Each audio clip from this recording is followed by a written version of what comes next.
Il est 12h48, on parle donc de ce salon des entrepreneurs qui se tient à partir de demain au Palais des Congrès de Paris, Porte-Maillot. Bonjour Xavier Kergal, vous êtes le créateur de ce salon. À vos côtés, un entrepreneur qui s'est lancé il n'y a pas longtemps et pour lequel le business marche plutôt bien. Bonjour Pierre Villeroy. Bonjour. Vous avez créé Monedoc, on va en parler dans un instant, vous allez nous dire de quoi il s'agit. D'abord Xavier Kergal, en quoi consiste ce salon? Qu'est-ce qu'on y trouve?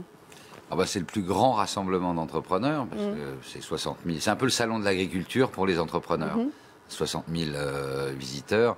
On y trouve des stands, on y trouve beaucoup de conférences. Et cette année, plus particulièrement pour le 20e anniversaire, on a plus de 150 entrepreneurs qui viennent parler aux futurs entrepreneurs, à celles et ceux qui parfois hésitent aussi à passer le cap ou à créer leur entreprise. Alors vous avez passé le cap, Pierre Villeroy. À quoi ça sert ce genre de salon pour vous? Vous allez y aller évidemment? Évidemment. Écoutez, quand on se lance dans son entreprise, on est vite un peu désarmé. Il y a beaucoup de choses à gérer. Au-delà, effectivement, de l'idée, de l'équipe dans le meilleur des cas, il y a derrière beaucoup de choses à orchestrer, de choses très concrètes comme trouver des bureaux, trouver un comptable, trouver du financement. Et si je reprends le cas de Monedoc, effectivement, il y a 2 ans, quand on s'est lancé, nous sommes allés là-bas. Ça nous a permis de rencontrer pas mal d'entreprises, de structures.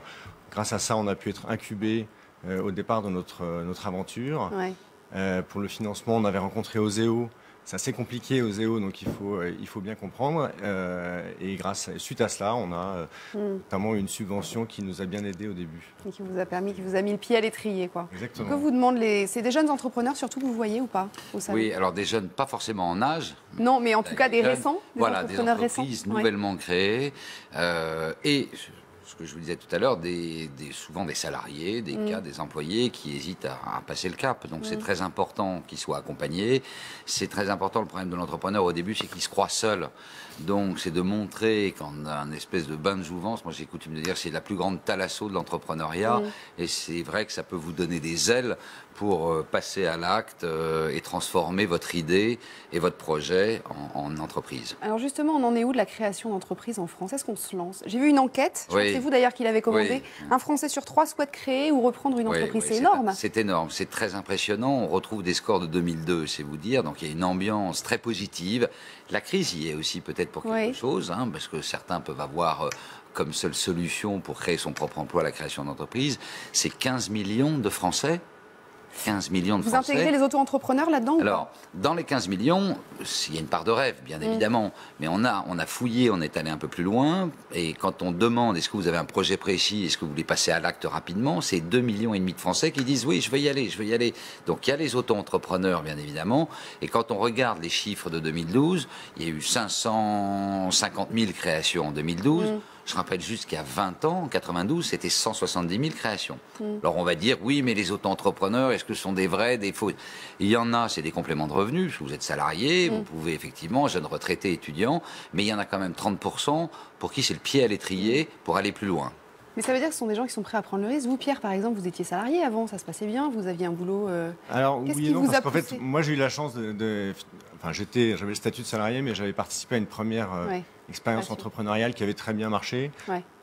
Voilà, donc en fait, moi, quand j'ai quitté cette première entreprise, je dirais que la question, dans mon cas, c'est pas c'est ça, il n'y avait pas de risque particulier. Alors, il y avait un risque, mais je veux dire, entre la grande entreprise et le statut d'entrepreneur, j'ai pas beaucoup hésité. Et alors, c'est quoi Monedoc? C'était quoi cette super idée que vous avez Alors, c'est une super idée, à n'en point douter. On est parti d'un principe, c'est qu'en fait, on passe tous à peu près tout notre temps à essayer de gagner de l'argent et très peu de temps à essayer de savoir comment on le dépense. Donc en fait, Monedoc, c'est une application web et mobile, évidemment, qui permet de manière 100% automatique de regrouper et d'analyser ses comptes bancaires et ses différents documents administratifs. C'est un peu l'assistant personnel dont chacun rêve.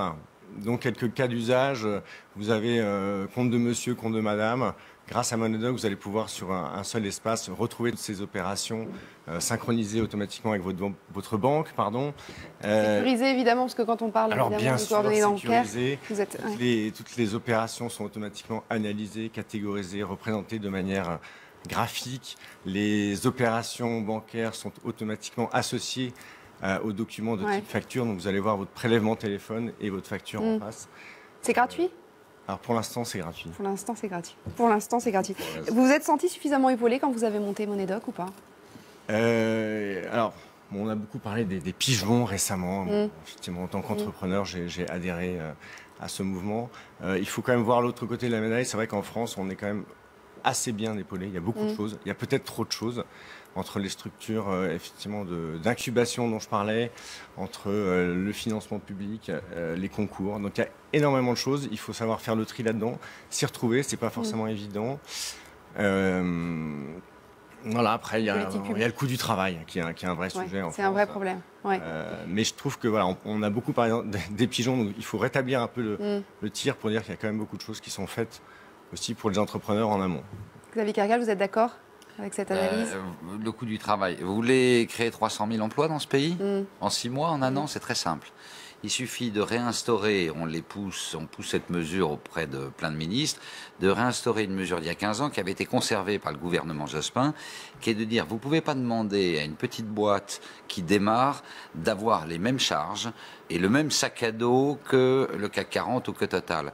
Donc, n'exonérons pas les charges, mais faisons un report. Toutes les jeunes boîtes qui emploient leur premier, deuxième, troisième, quatrième salarié pendant les premières années, vous reportez les charges patronales et les charges salariales, et vous verrez que si à un moment il hésite à embaucher, il passera le cap. Et il paiera plus tard, s'il peut, mais il paiera plus tard les charges. Ouais, c'est peut-être un report de charges. Bon, en tout cas, si vous êtes intéressé, si ça vous trotte dans la tête, vous avez envie de créer une boîte, vous avez une bonne idée comme celle de Pierre Villeroy, allez au Salon des entrepreneurs, ça se tient à partir de demain jusqu'à dimanche, non, jusqu'à jeudi soir. C'est 2 jours. Oui, c'est 2 jours. Palais des Congrès de Paris, Porte-Maillot, ça vaut le coup, allez y faire un tour. On se retrouve dans